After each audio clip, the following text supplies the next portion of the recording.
नमो नमः। स्वागत है आप सभी का एक बार पुनः। और आज की क्लास में हम सीखेंगे कतर शब्द से प्रथमा द्वितीय बहुवचन का रूप। और प्रथमा द्वितीय बहुवचन का जो रूप यहाँ पे बनेगा वो बनेगा कतराणी। ठीक है, क्या बनेगा? कतराणी। कैसे बनेगा? क्या शब्द रूप रहेगा? कौन सा प्रत्यय होगा? कौन कौन से सूत्र यहाँ पे काम में आएंगे? उन्हीं को हम एक बार आसानी से यहाँ पे सीखेंगे। बहुत ही सरल सी सिद्धि है। अगर हमने ज्ञानानी सिद्धि पढ़ी है तो यहाँ पर अपने को कोई भी दिक्कत नहीं होने वाली है कतरानी सिद्धि बनाने में। थोड़ा सा डिफरेंट है, एक सूत्र यहाँ पे अलग से आता है, बाकी सारे सूत्र यहाँ पर सेम रहते हैं। ठीक है, एक बार मैं आपको बता देता हूं यहाँ पे कौन कौन से सूत्र इस सिद्धि के अंदर काम में आएंगे। जो सबसे महत्वपूर्ण जो सूत्र यहाँ पे काम में आएगा वो आएगा अपना जस ससोहु शीही। दूसरा जो सूत्र अपना यहाँ पे काम में आएगा उसी से संबंधित सी सर्वनाम स्थानम। ठीक है, तीसरा जो सूत्र काम में आएगा इसी से रिलेटेड नपुंसकस्य जलज।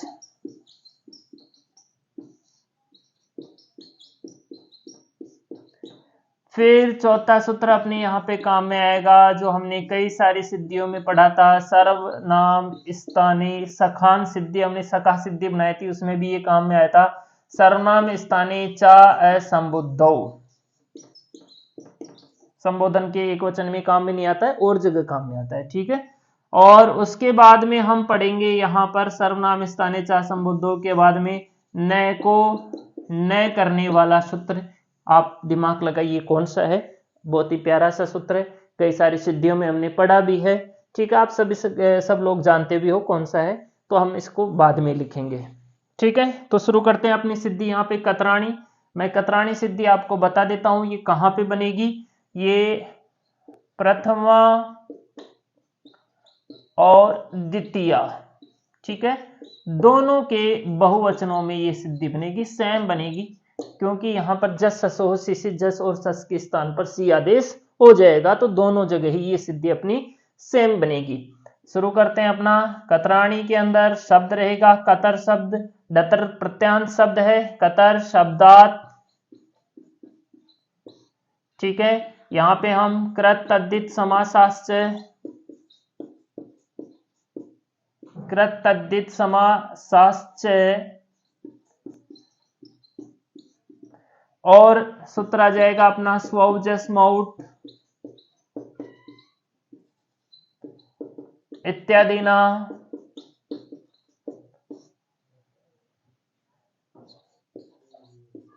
सूत्रेण प्रथमा द्वितीया बहुवचने। प्रथमा के और द्वितीया के बहुवचन में कौन सा सुप्रत्यय होगा? प्रथमा के बहुवचन में जो सुप्रत्यय होगा वो होगा जस, और द्वितीया के जो बहुवचन में प्रत्यय होगा वो होगा सस। जस सस प्रत्यय कृते। स्थिति अपनी कुछ यहाँ पे कतर प्लस जस सस हो गई है। अब हम यहाँ पे लगाएंगे सबसे पहले वाला सूत्र जस ससोह सी। ये कहता है कि नपुंसक लिंग के अंदर जस और सस प्रत्यय को मैं सी आदेश करता हूं, ह्रस्व सी। ठीक है, तो अब हम यहाँ पे सूत्र लगाएंगे जस ससोह सी। ठीक है, इति सूत्रेण क्या करेगा? जस सस स्थाने, जस के और सस के स्थान पर सी आदेशे कृते। कौन सा आदेश हो जाएगा? सी आदेश हो जाएगा। लसक व तद्धित से यहाँ पे स की इत संज्ञा हो जाएगी और अपने पास बचेगा केवल ई। अब हमारे पास स्थिति हो गई है कतर प्लस ई, ह्रस्व ई, क्योंकि यहाँ पे ह्रस्व सी ही आदेश होता है तो उसका केवल छोटा ई ही यहाँ पे बचेगा। ठीक है, अब यहाँ पर होने को तो यची बम से बह संज्ञा होती, लेकिन यची बम सूत्र कहता है कि जहां पर सर्वनाम स्थान संज्ञा होती है ना वहां पे मैं बह संज्ञा नहीं करता हूं। तो यहाँ पर तो नपुंसक लिंग का अपना शब्द चल रहा है, तो शुद्ध नपुंसक से, तो नपुंसक लिंगों के अंदर सर्वनाम स्थान संज्ञा करता ही नहीं है। तो यहाँ पे बह संज्ञा हो जाएगी? बिल्कुल नहीं हो जाएगी, क्योंकि अपने पास सी सर्वनाम स्थानम, सी को ये सर्वनाम स्थान करता है सिर्फ प्रथमा के बहुवचन में और द्वितीया के बहुवचन में। तो हम इसकी यहां पर सर्वनाम स्थान संज्ञा कर देंगे, सी सर्वनाम स्थानम, ये सूत्र अपना यहां पर आ जाएगा। ठीक है, इति सूत्रेन, कुछ नहीं करेगा, ये सिर्फ संज्ञा यहां पे करेगा, सर्वनाम स्थान संज्ञा करते।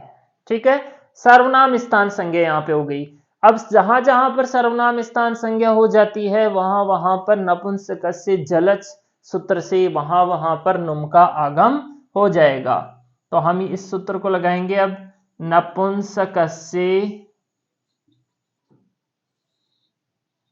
जलचः, नपुंसक से जलचः इति सूत्रेण नुम आगम कृते।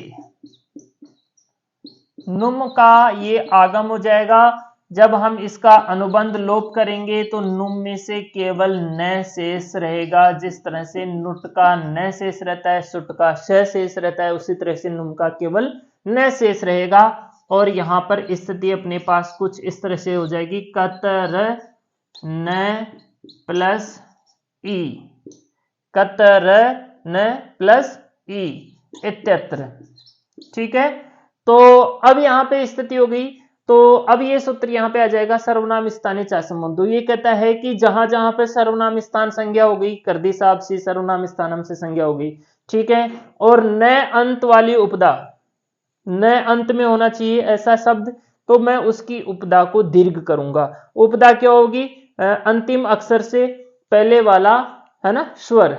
ठीक है, तो यहाँ पे कतर में जो अ है वो उपदा है, तो इस सूत्र से हम उसकी दीर्घ कर देंगे। सर्वनाम स्थाने चा असंबुद्धो, संबोधन में काम नहीं करेगा, बाकी सर्वनाम स्थान संज्ञा हो जाएगी और न अंत वाली उपदा को ये दीर्घ कर देगा, जिस तरह से अपने शाखा में किया था ना, सखान बनी थी तो वहां पर सखा किया था इसने। ठीक है, इति सूत्रेण, ज्ञानानी में भी किया था इसने, उपदा दीर्घे कृते, उपदा का यहां पर दीर्घ हो गया। तो यहां पे कतर था, अब ये बन जाएगा कतरा, न में ई मिला देंगे तो यहां पे हो जाएगा कतरानी इत्यत्र। अब यहां पे कतरानी है, यहां पे कतरानी है, यहां पे रानी है, यहां पे रानी है। ठीक है, अब रानी को रानी करना है, कैसे करेंगे? न को न करना है, क्योंकि ये र के बाद में न आ गया, तो कौन सा सूत्र था आपने सोच लिया होगा, काफी सारी सिद्धियों में हमने पढ़ा भी है, अट कुपवांग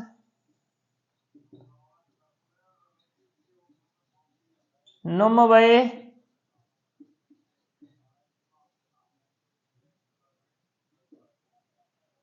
अटकुपवांग नुम वये वायपी इति सूत्रेण न स्थाने न कृते। न के स्थान पे क्या कर दिया इसने? न कर दिया, और अपनी सिद्धि यहां पे बन गई कतराणी इति रूपम सिद्धम। बहुत ही सरल सिद्धि है, ये सारे सूत्र हमें याद होने चाहिए, कहां कहां क्या क्या आदेश करने वाले हैं, तो हम आसानी से कतराणी बना सकते हैं। धन्यवाद।